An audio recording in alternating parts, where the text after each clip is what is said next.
Hello and welcome to the Sizzlin Show. I'm your host, Sizzlin Siegel, and I'm going to talk to you about the news, the world, and everything going on in and around it.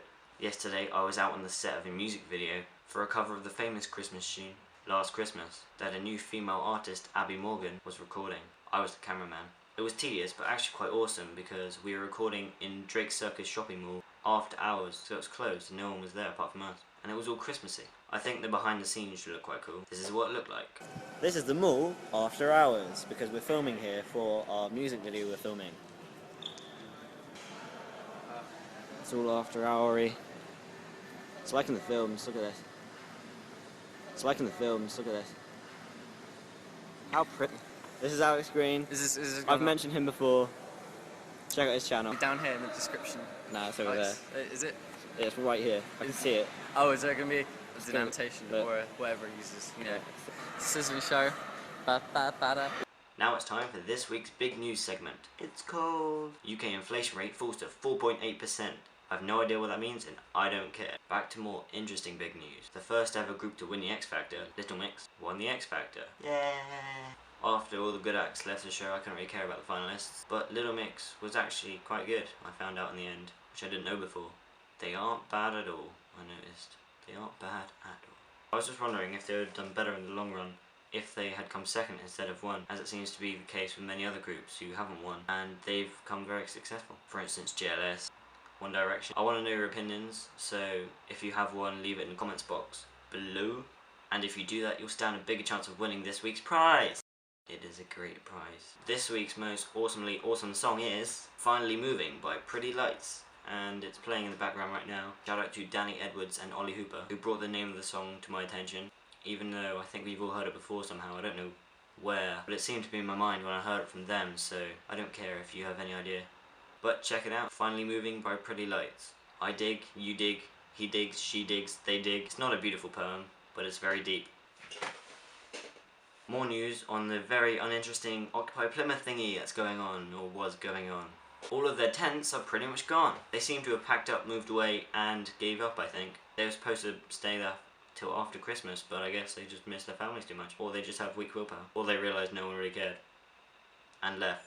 But they have left a huge toll on the environment, which must have gone completely against their plan in the first place. The park where they were camping is literally destroyed. The grass is gone. It's just literally like a mound of mud and feces. Probably human feces. It went from this to this in a matter of weeks. Now it's time for the funny video of the week. Yay! This week's funny video of the week is, well, it's got to be Bam Barlow's new single, I'm a Waste Man. Link below in the description. I've been asked to do a few shout outs, so here we go. Chris Clements, yo, how's it going? Ollie Hooper, Millie Sampson, Olivia Evans. Does anyone know what the word ream actually means? Let me know what it is, because I have no idea. I got a haircut. Now for the Game of the Week segment.